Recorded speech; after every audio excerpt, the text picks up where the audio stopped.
The rise and fall of the Ottoman Empire.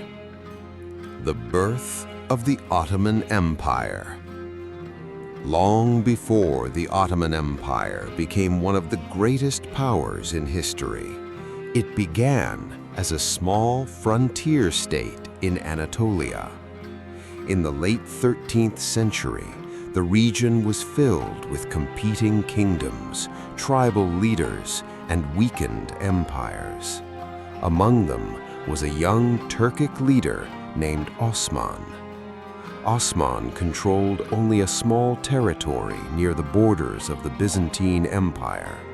He had no massive army, no enormous capital, and no empire.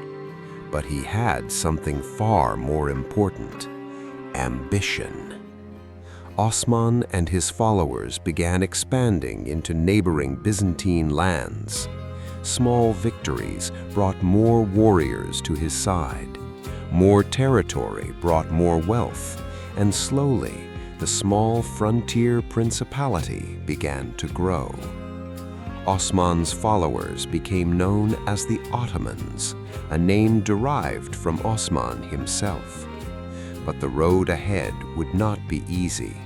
The Byzantine Empire still controlled powerful cities and important trade routes. And beyond Anatolia stood rival Muslim states, Mongol influence, and countless enemies. Yet Osman had started something that would outlive him by centuries. He had planted the first seed of an empire that would eventually stretch across Europe, Asia, and Africa. But Osman would never see the empire at its greatest. That would be left to the generations that followed. The warrior who built a dynasty. Osman's small frontier state was growing, and with every victory, more warriors joined him. But Osman understood something important. A kingdom could not survive on courage alone. He needed loyal followers, strong alliances, and a reputation that would attract even more warriors to his banner. The Byzantine frontier gave him the perfect opportunity. Its defenses were weakening, its territories were divided, and many of its towns were struggling to survive. Osman's warriors began launching raids across the border. They moved quickly, struck their targets, and disappeared before larger forces could respond. With every successful campaign, Osman's influence grew. But there was another reason people followed him. Osman offered them something the fractured kingdoms around him could not: a chance to build a new future. Warriors came from different Turkic tribes. They gathered around Osman's banner, and slowly a new political identity began to emerge: the Ottomans. By the time Osman was nearing the end of his life, his small frontier principality had become a serious regional power. But Osman knew that his work was not finished. He had created the foundation. Now his descendants would have to build upon it, and one of them would eventually transform this small Anatolian state into an empire that would dominate the region for centuries. The rise of Osman's successors. Osman had planted the first seed, but after his death, his dream passed into the hands of his son, Orhan. And Orhan understood that the Ottomans needed more than victories on the battlefield. They needed cities, they needed organization, and most importantly, they needed a permanent foothold in Europe. Under Orhan's leadership, the Ottomans captured important Byzantine territories in northwestern Anatolia. Then came a turning point. In 1326, the Ottomans captured Bursa. The city became their new capital. For the first time, the small frontier state had a real center of power. But Orhan's ambitions went even further. Across the Dardanelles lay Europe, and in the middle of the 14th century, Ottoman forces crossed into the Balkans. What had begun as a small frontier principality was now expanding onto a new continent. European rulers began to realize something dangerous. The Ottomans were no longer simply a local power. They were becoming a force that could threaten the entire region. And the next Ottoman rulers would push that expansion even further. The Ottomans entered Europe. The Ottoman expansion into Europe changed everything. Across the Balkans, kingdoms were divided. Rival rulers fought among themselves, and the Byzantine Empire was becoming weaker every year. The Ottomans saw their opportunity. Under Orhan's successors, Ottoman armies pushed deeper into European territory. They captured important fortresses, defeated local armies, and established permanent settlements. Then came one of their most important victories. Adrianople, later known as Edirne, fell into Ottoman hands. The city became a major Ottoman center in Europe. Now the Ottomans had what they had never possessed before, a powerful base on European soil. From there, Ottoman armies could move deeper into the Balkans. But their expansion created a dangerous enemy. The Christian kingdoms of Europe were beginning to realize the threat. They would eventually unite against the Ottomans. And one of the greatest battles of the 14th century was about to begin. A battle that would show Europe just how powerful the Ottoman army had become. The Battle of Kosovo. The Ottoman Empire was expanding rapidly across the Balkans. But Europe was beginning to understand the danger. In 1389, a powerful coalition of Serbian and other Balkan forces gathered to stop the Ottoman advance. Their armies met on the field of Kosovo. The battlefield was enormous. Thousands of soldiers prepared for one of the most important clashes in Balkan history. On one side, the Ottoman army led by Sultan Mehmed I. On the other, a coalition determined to halt Ottoman expansion. The battle began with brutal close combat. Cavalry charged across the field. Infantry fought with swords and spears, and the battlefield quickly disappeared beneath dust and smoke. Both sides suffered enormous losses. Then came a shocking moment. Sultan Mehmed I was killed during the battle. The Ottoman army had lost its ruler, but the battle continued. By the end, the Ottoman forces had gained the upper hand. Kosovo became a turning point. The Ottomans had survived one of their greatest challenges in Europe, and their expansion into the Balkans would continue. But the next Ottoman Sultan would face an even greater challenge, one that would bring the empire dangerously close to disaster. The Sultan who faced Europe. After the Battle of Kosovo, the Ottoman position in the Balkans became stronger, but Europe was not ready to surrender. A new coalition began forming. Christian rulers from across Europe wanted to stop the Ottoman advance before it was too late. In 1396, their armies gathered near Nicopolis in modern-day Bulgaria. They believed they had a powerful advantage. Thousands of heavily armed European knights marched toward the Ottoman army. Their armor was impressive, their cavalry was experienced, and many believed victory was within reach.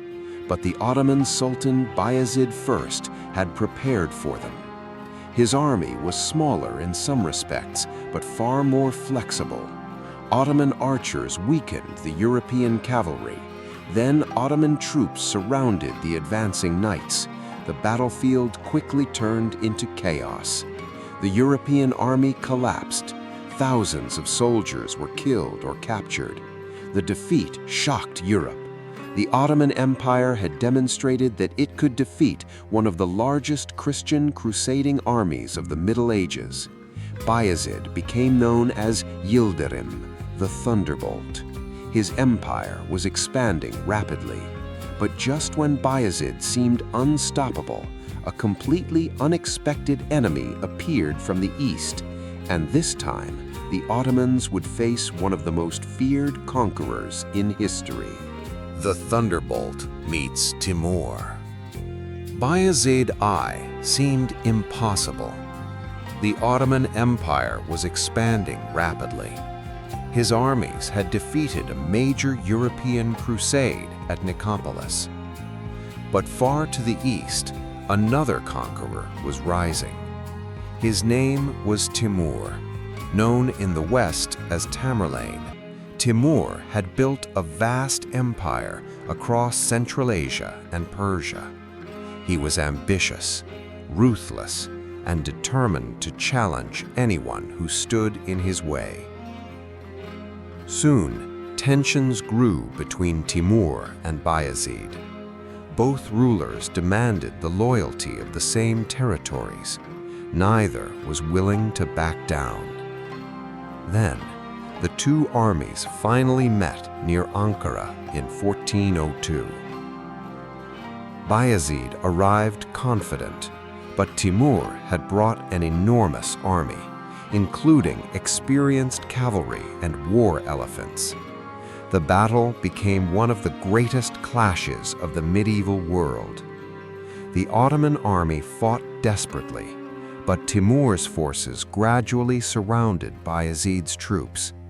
Some Ottoman soldiers began abandoning the battlefield, and eventually Bayezid himself was captured. The mighty Ottoman Sultan, the man Europeans had feared as the Thunderbolt, had fallen. And suddenly, the Ottoman Empire stood on the edge of collapse. The empire on the edge of collapse.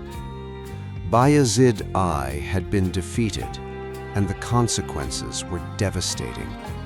After his capture in Ankara in 1402, the Ottoman Empire began to fracture. Bayezid's sons fought one another for control. Brother turned against brother. Armies marched against their own people, and the empire that had seemed unstoppable only years earlier was suddenly divided. This period became known as the Ottoman Interregnum. For nearly a decade, the Ottoman throne remained contested.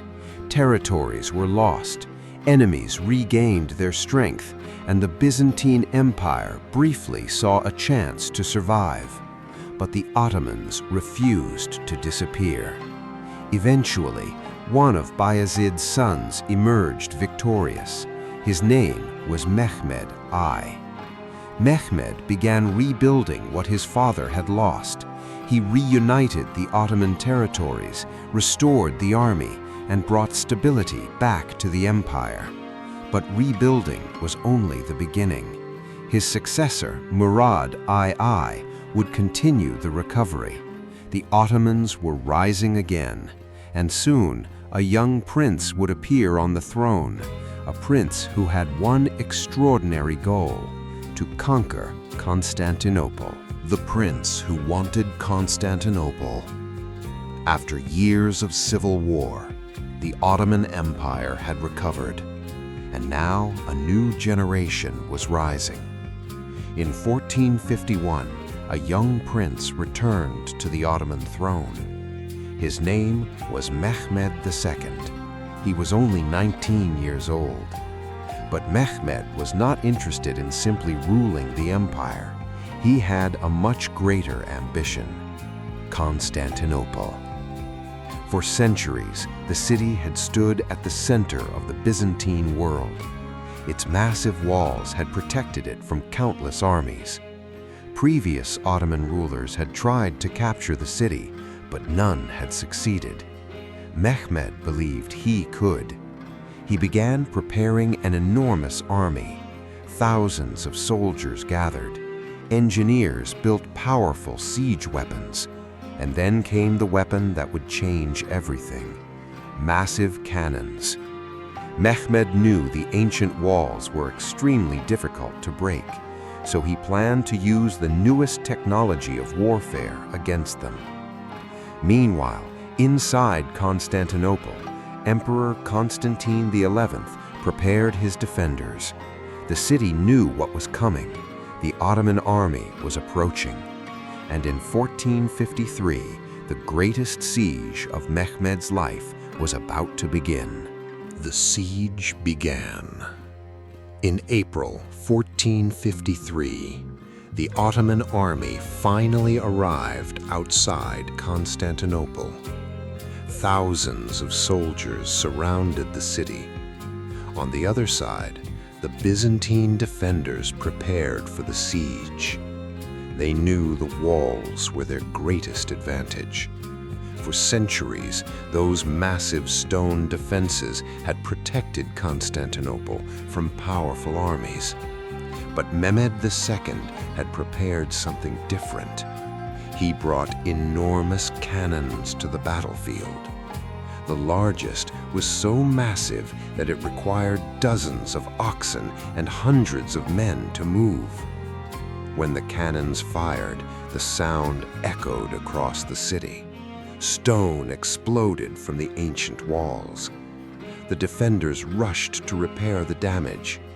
Every night, they rebuilt what the Ottomans destroyed during the day.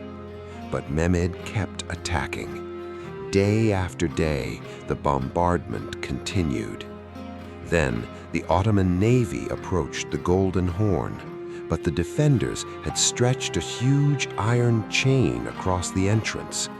The Ottoman ships could not pass. For a moment, it seemed the Byzantine defenders had stopped Mehmed's plan. But the young Sultan refused to give up. He came up with a strategy so unexpected, the defenders could hardly believe what they saw the next morning. The Ottoman fleet was about to appear where no ships should have been. The ships that crossed the land. The defenders of Constantinople thought they had stopped the Ottoman navy.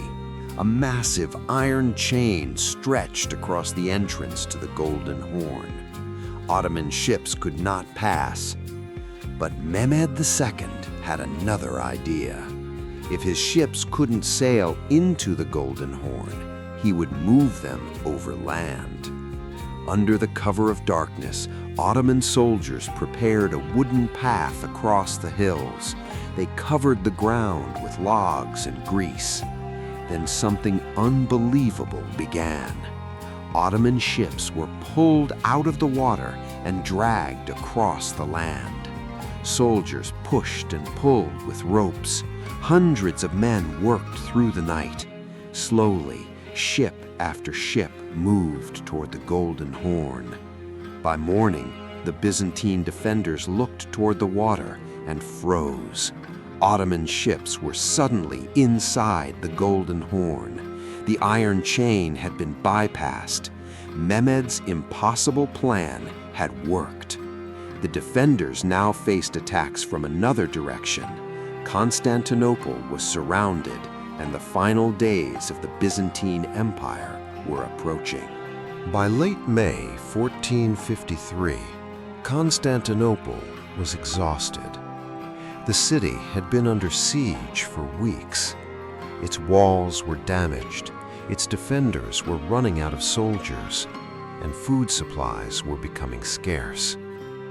Inside the city, Emperor Constantine the 11th and his remaining defenders prepared for one final battle. Outside, Mehmed II ordered his army to prepare for the final assault. Then, before dawn on May 29, 1453, the Ottoman attack began. Cannons thundered, drums echoed across the battlefield. Thousands of Ottoman soldiers moved toward the walls. The defenders fought desperately, But wave after wave of Ottoman troops continued advancing. Eventually, a breach opened in the city's defenses. Ottoman soldiers poured through. Constantinople had fallen. The Byzantine Empire, after more than 1,000 years of history, had come to an end. Mehmed II entered the city as its conqueror. He was only 21 years old. The young Sultan had achieved what generations of rulers had failed to accomplish, and this victory transformed the Ottoman state. It was no longer simply a regional power. It had become an empire.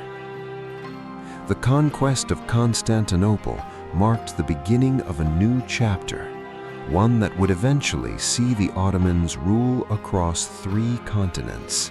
The empire becomes a superpower. After the fall of Constantinople, everything changed. Mehmed II transformed the conquered city into the heart of the Ottoman Empire. Constantinople became Istanbul, the center of Ottoman political and economic power. But Mehmed wasn't finished. He continued expanding Ottoman territory across the Balkans and Anatolia. Fortresses fell, kingdoms surrendered, and Ottoman armies moved farther into Europe. The empire now controlled territories on both sides of the Bosporus. Europe could no longer ignore the Ottomans. But the greatest transformation was still ahead. In the next century, Ottoman rulers would build a powerful military machine. They developed an elite infantry force known as the Janissaries. These soldiers were highly trained, disciplined, and fiercely loyal to the Sultan. The Ottoman navy also became increasingly powerful. Trade routes connected Europe, Asia, and the Middle East. The empire was becoming richer, stronger, and more influential. But the Ottomans were about to enter their golden age. A new sultan would rise to the throne, a ruler whose name would become legendary. His name was Suleiman, and under him, the Ottoman Empire would reach the height of its power. Suleiman the Magnificent. In 1520, a new sultan came to the Ottoman throne.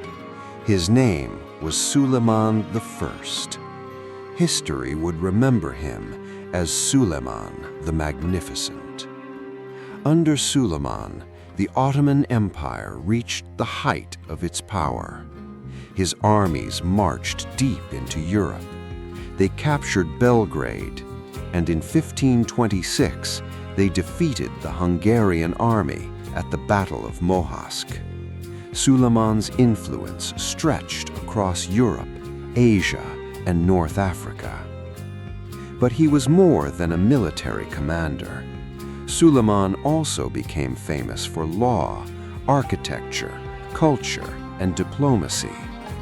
During his reign, the magnificent Süleymaniye Mosque was built in Istanbul. The empire became a center of art, science, literature, and architecture.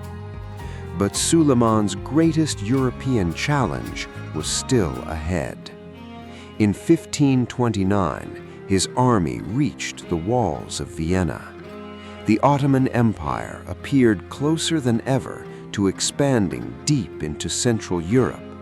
But Vienna would not fall. The siege failed, and the Ottoman advance into Europe was slowed. Still, Suleiman's reign became known as the Golden Age of the Ottoman Empire.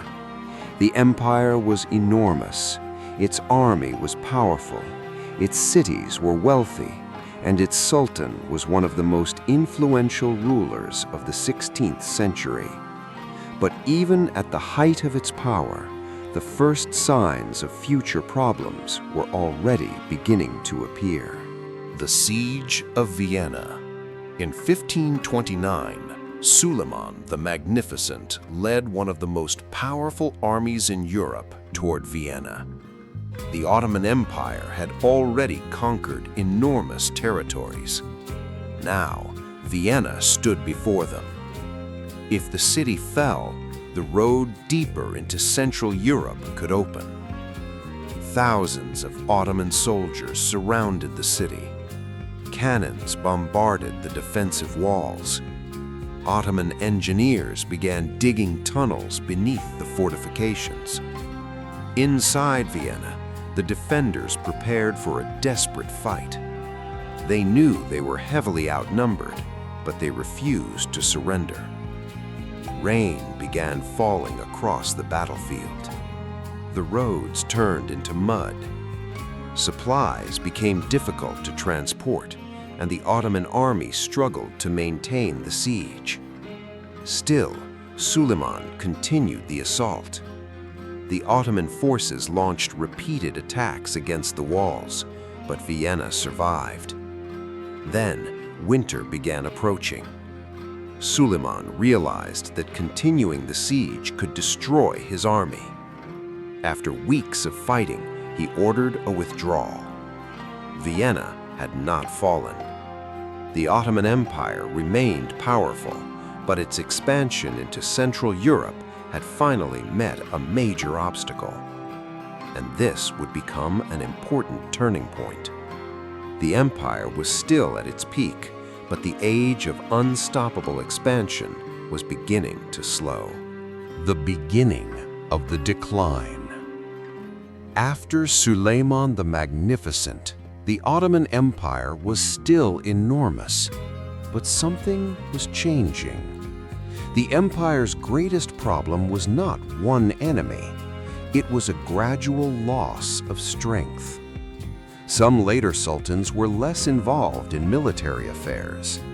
Power increasingly shifted toward palace officials, ministers, and rival political factions.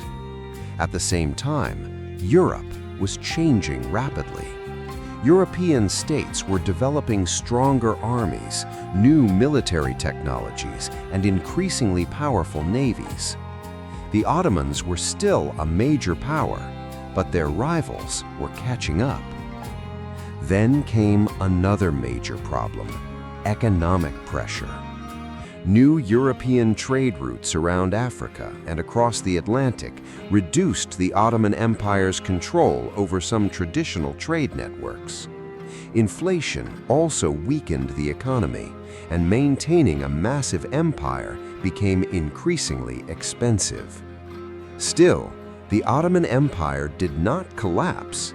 It continued for centuries. It fought wars, won battles, lost battles, and adapted to a changing world. But the golden age of Suleiman was over. The empire had entered a long period of struggle, and eventually, a new enemy would become even more dangerous than any army: time itself. The end of an empire.